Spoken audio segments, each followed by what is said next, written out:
गल्ली गल्लीत आवाज हा जाणार, प्रत्येक घर आपली गणना करवणार. मिळून लिहूया उद्याचा नवीन अध्याय. आपली जनगणना आपला विकास. जनगणनेच्या पहिल्या टप्प्यात हाऊस लिस्टिंग आणि हाऊसिंग सेन्सस म्हणजे आपल्या आवाजाची गणना होईल. तुमच्या सहभागाने हे यशस्वी करूया. प्रत्येक व्यक्ती जोडली गेले पाहिजे, प्रत्येक घर जोडले गेले पाहिजे आणि देशाने पुढे गेले पाहिजे. जनगणना 2027 आपली आहे. जनगणना आपली आहे. नमस्कार शेतकरी बांधवांनो, आज आपण अत्यंत महत्त्वाच्या अशा विषयावर चर्चा करणार आहोत. ते म्हणजे बदलत्या हवामानामध्ये फळबाग आणि भाजीपाला पिकांचे संरक्षण कसे करायचे या विषयावर. शेतकरी बांधवांनो, आपण बघतच आहोत की गेल्या काही वर्षात हवामानात मोठे बदल होत आहेत. कधी अतिवृष्टी येते, तर कधी दुष्काळ पडतो, तर कधी गारपीट, तर कधी प्रचंड उष्णतामान.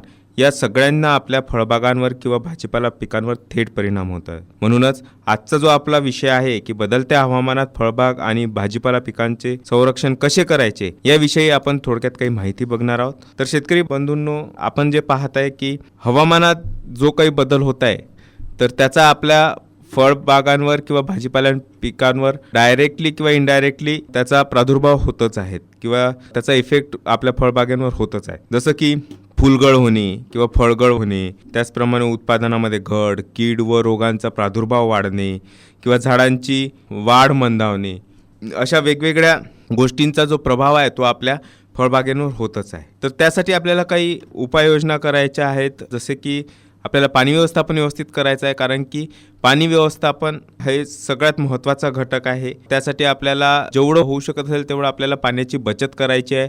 त्यासाठी आपल्याला जे आपलं ठिबक सिंचन पद्धत आहे, ड्रिप इरिगेशन सिस्टीमचा जास्तीत जास्त वापर करायचा आहे, ज्यामुळे आपल्या पाण्याची बचत होईल आणि झाडांना आवश्यक तेवढे आणि योग्य त्यावेळी योग्य तेवढेच पाणी मिळेल याची आपल्याला काळजी घ्यायची आहे. दुसरी महत्त्वाची गोष्ट म्हणजे मल्चिंगचा वापर करायचा आहे. मग ती नॅचरल मल्च असो किंवा आपली प्लॅस्टिक मल्च असो, या दोनपैकी कुठल्याही एका पद्धतीचा आपल्याला वापर करायचा आहे, ज्यामुळे आपले जे मातीतील ओल टिकून राहील, आपल्याला कमी पाणी लागेल पिकं जगवण्याकरिता. त्याचप्रमाणे आपल्या जे जमिनीचं तापमान आहे ते सुद्धा आपल्याला नियंत्रण ठेवता येईल आणि जे तणांचं प्रमाण आपल्या जमिनीमध्ये जास्त होतं ते सुद्धा यामुळे नियंत्रित राहू शकेल. दुसरी महत्त्वाची गोष्ट म्हणजे आपल्याला पाणी साठवण्यासाठी शेततळ्यांचा आपल्याला वापर करायचा आहे. आपल्या शेतामध्ये एक शेततळं तयार करायला हवं, जेणेकरून आपल्याला उन्हाळ्यामध्ये पाण्याची टंचाई भासणार नाही. त्यानंतर ज्या जमिनीमध्ये जेव्हा अतिवृष्टी होत असेल आणि ज्या जमिनीमध्ये पाणी साचत असेल, तर तिथे आपल्याला उताराच्या बाजूला एक आडवी नाली करायची आहे, जेणेकरून जे काही एक्सेस वॉटर आहे आपल्या शेतीमधलं ते तिथून बाहेर निघून जाईल आणि मुळकूज किंवा जे बुरशीजन्य रोग जमिनीतून येतात, या रोगांचा आपल्याला जो प्रादुर्भाव होणार आहे त्याच्यावर आपल्याला नियंत्रण मिळवता येईल. त्याचप्रमाणे आपल्याला वाढत्या तापमानामध्ये सुद्धा काही नियोजन करायचे आहे. त्यासाठी आपल्याला जे फळबाग आहे त्या फळबागेमध्ये बोर्डो पेस्टचा वापर करायचा आहे. आपल्याला झाडाच्या बुंद्याला बोर्डो पेस्ट लावायची आहे. त्याचप्रमाणे दुसरी एक महत्त्वाची गोष्ट म्हणजे जे छोटे झाडं आहे त्याला आपल्याला सावली तयार करायची आहे. त्याचप्रमाणे आपल्याला जे पाण्याचं जे नियोजन करायचं आहे जास्त तापमानामध्ये, तर आपल्याला दुपारच्या वेळेला पाणी न देता आपल्याला एक तर सकाळच्या वेळेला किंवा संध्याकाळच्या वेळेला पाणी द्यायचं आहे, जेणेकरून आपल्याला जमिनीचं तापमानसुद्धा नियंत्रित करता येईल. जर आपल्याला थंडीपासून जर का आपल्या बगीच्याचं संरक्षण करायचं असेल, तर आपल्याला आपल्या शेताच्या बांधावर धूर करून पिकामधलं तापमान आपल्याला नियंत्रित करता येईल.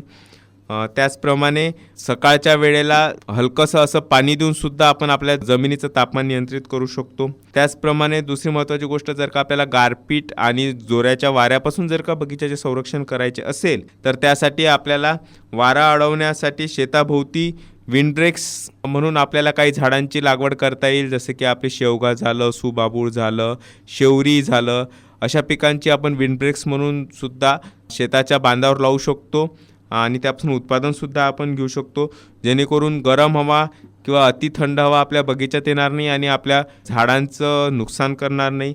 दुसरी महत्त्वाची गोष्ट, आपल्या फळबागेमध्ये जर का आपल्याला वातावरण नियंत्रित ठेवायचं असेल, तर त्यासाठी सुद्धा आपण आपल्या बगीच्याच्या बाहेरच्या साईडला स्प्रिंकलरची एखादी शीप लावून आपण तो जो येणारा गरम वारा आहे त्याला थंड करून आपण आपल्या बगीच्यामध्ये येऊ देऊ शकतो, जेणेकरून आपल्या बगीच्याची हानी होणार नाही. त्याचप्रमाणे आपल्याला कीड व रोग नियंत्रणावर सुद्धा जास्त भर द्यायचा आहे. त्यासाठी आपल्याला आपल्या बगीच्यामध्ये नियमित आपलं निरीक्षण असणं आवश्यक आहे. कुठला रोग आपल्या शेतामध्ये आलेला आहे, कुठला प्रकारची कीड आपल्या शेतामध्ये आलेली आहे, जेणेकरून आपल्याला त्याच्यावर सुरुवातीच्या काळातच नियंत्रण करून त्याला आपल्याला नियंत्रित करता येईल. त्यासाठी आपलं नियमित निरीक्षण असणं खूप आवश्यक आहे. दुसरी महत्त्वाची गोष्ट, आपल्याला सापळ्यांचा वापर जास्तीत जास्त आपल्या शेतामध्ये करायचा आहे, जेणेकरून आपण वेगवेगळ्या कीटकांपासून आपल्या पिकाचं संरक्षण करू शकू. त्यानंतर सेंद्रिय जे उपाय आहे, जास्तीत जास्त सेंद्रिय पद्धतीने आपल्या शेतात उपाय करायचे, जसं की निंबोळी अर्क किंवा ट्रायकोडर्मा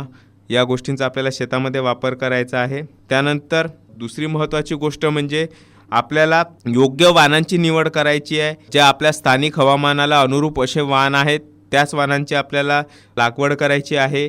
त्यानंतर दुष्काळ व उष्णता सहन करणाऱ्या ज्या जाती आहेत याचा आपल्याला जास्तीत जास्त वापर करायचा आहे. त्याचप्रमाणे कीड व रोगास प्रतिकारक असणाऱ्या जातींचा आपल्याला वापर करायचा आहे, जेणेकरून आपल्या पिकांवर बदलत्या हवामानाचा जास्त परिणाम होणार नाही. त्यानंतर दुसरी महत्त्वाची गोष्ट म्हणजे आपल्याला संतुलित खतांचा वापर करायचा आहे. जास्तीत जास्त आपल्याला सेंद्रिय खतांचा वापर आपल्या शेतामध्ये करायचा आहे. त्याचप्रमाणे मुख्य अन्नद्रव्यासोबतच आपल्याला सूक्ष्म अन्नद्रव्यांचा सुद्धा वापर करायचा आहे. आणि हो, सगळ्यात महत्त्वाची गोष्ट म्हणजे या सगळ्या गोष्टींचा जो आपल्याला वापर करायचा आहे तो आपल्याला आपल्या शेतातील माती परीक्षण करूनच आपल्याला अन्नद्रव्यांचे नियोजन करायचे आहे. अशा प्रकारे जर का आपण शेतीचं नियोजन करत असू तर नक्कीच आपण जो बदलत्या हवामानाचा आपल्या शेतीवर परिणाम होणार आहे त्यापासून आपण वाचू शकू. तर शेतकरी मित्रांनो, बदलत्या हवामानात आव्हाने वाढली असली तरी योग्य नियोजन, आधुनिक तंत्रज्ञान आणि शास्त्रशुद्ध पद्धती वापरून आपण आपल्या फळबागांचे किंवा भाजीपाला पिकांचे उत्तम संरक्षण करू शकतो. वेळेवर घेतलेले निर्णय आणि सतत निरीक्षण हेच यशाचे गमक आहे. तर आपल्याला या बदलत्या हवामानाचा आपल्या शेतीवर परिणाम नाही झाला पाहिजे, यासाठी आपल्याला आपले नियोजन करणे खूप महत्त्वाचे आहे. घर, इमारत, बंगला, झोपडी, लहान मोठे सामान्य व खास, सुटे न कोणी लक्ष द्या.